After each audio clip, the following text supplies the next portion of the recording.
All right, let's talk about fatigue, specifically the difference between peripheral and central fatigue, because I was asked about this in the comment section of one of my recent videos, and I thought it's worthwhile answering in a longer video rather than just in a Q&A format of a training session video when I'm not really in the right frame of mind to answer something dense. So people throw around the word fatigue like it's one thing, but it's not. There's an actual difference between central and peripheral fatigue. So let's start with peripheral fatigue first, which refers to any fatigue that occurs beyond the central nervous system, so anything from the neuromuscular junction and outward to the muscle fibers. This is what's happening within the muscle itself, like right at the muscle fiber, sarcoplasmic reticulum, or the neuromuscular junction. A common culprit is often calcium, so every time your muscle contracts, calcium gets dumped out of the sarcoplasmic reticulum to make it happen. And when you're training for an extended period of time, the calcium system gets sluggish.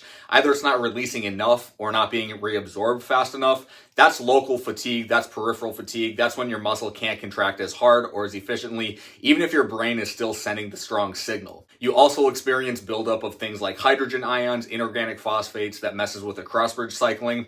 But the point here is that it's local. It's like if your hamstrings are smoked, but your upper body feels fine. Now compare that to central fatigue. This is coming from the top down, from the brain or the spinal cord.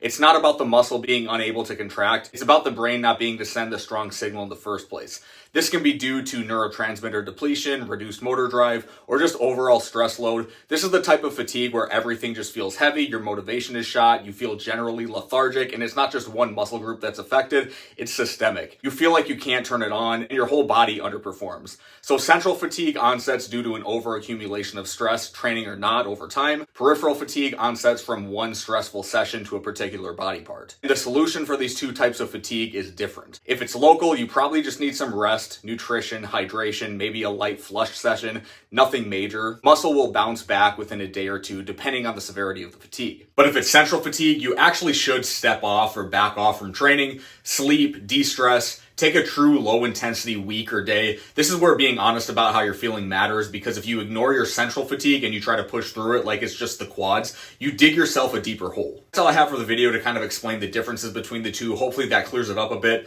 Thanks for watching, guys. I'll see you next time.